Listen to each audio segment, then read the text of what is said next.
I think what I about decided to do is not to open that can of Pour 15 today. You know, that stuff starts drying as soon as you open it. The can dries out pretty quick, and I'm thinking I could probably use the whole can up, painting in here, inside the car, all up inside these fenders, all up in here. I'd make a huge mess out of myself, but I can still do a lot of good. So I think what I'm going to do instead is just kind of get everything ready, and then come Wednesday when I have a day off, I'm going to open that can of Pour 15 and we're just going to paint everything. And if we don't use the whole can up, at least we'll know we did some good with it.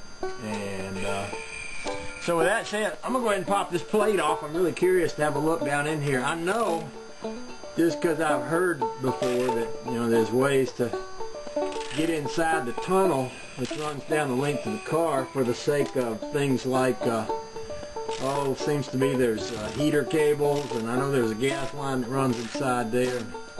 My brake lines actually run inside the car on this one. I don't know if they're supposed to be inside there or not, but they're actually not. I thought, well, since you have to take this whole axle off just to get this thing off, I might as well get it off, get a mirror and a flashlight, and look up in there and just see what I can see.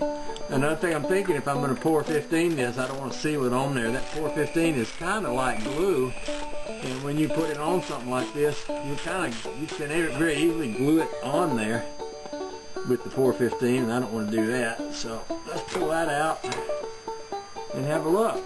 Oh, what do we see here? I'll get me a mirror and a flashlight, and we'll just have a look.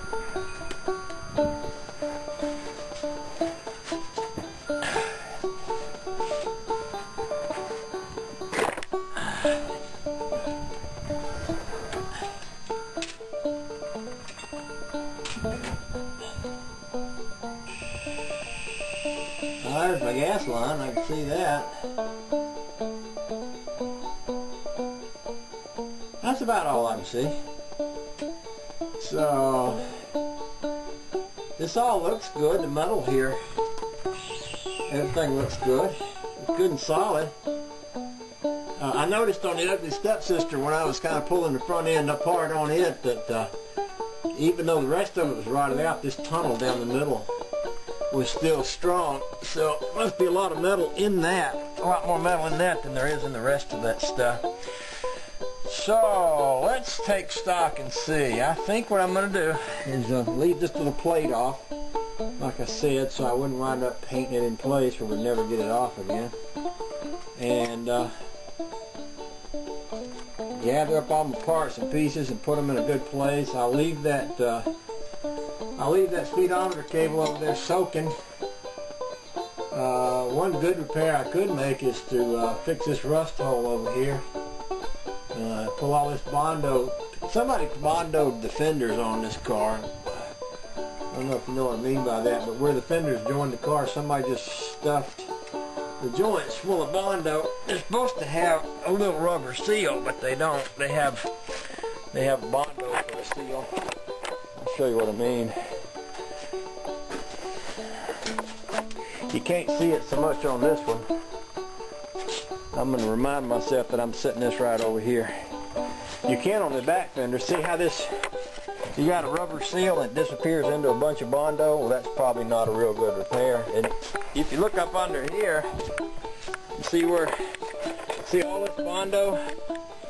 Well, that probably is covering up a bunch of bad stuff that don't need to be covered up, because sometimes you cover up bad stuff and it gets worse. So probably do me good just to spend the rest of what I got left of the day peeling this out as much as I can, so that when I come back at this I can at least see what I got that needs to be fixed.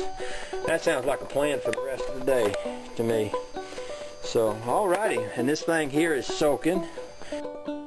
It's soaking for a week, and we'll come back to it all. Let's see, now I'll take stock of what I want to order. I thought I had a new joint, but I have a new joint for the end of this rod, but not for the tie rod. So actually, if I had two new tie rod ends, one steering rod end,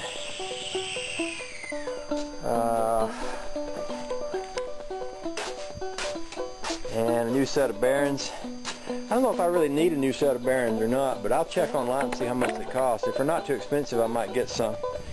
And you know, my steering box felt good on both these cars when I took it out, but now that it's out and it's laying on the ground, when I turn it, it feels kind of hard to turn. But I think this one's actually a lot smoother than the one over there. So, but you know, after a certain point, it feels hard to turn too. So, I don't know. I might look at that. I wonder what a new steering box for a Volkswagen would cost. I'll go do some research. Okay, so what do I need? Two tie rod ends, one steering rod joint, and that ought to get me started.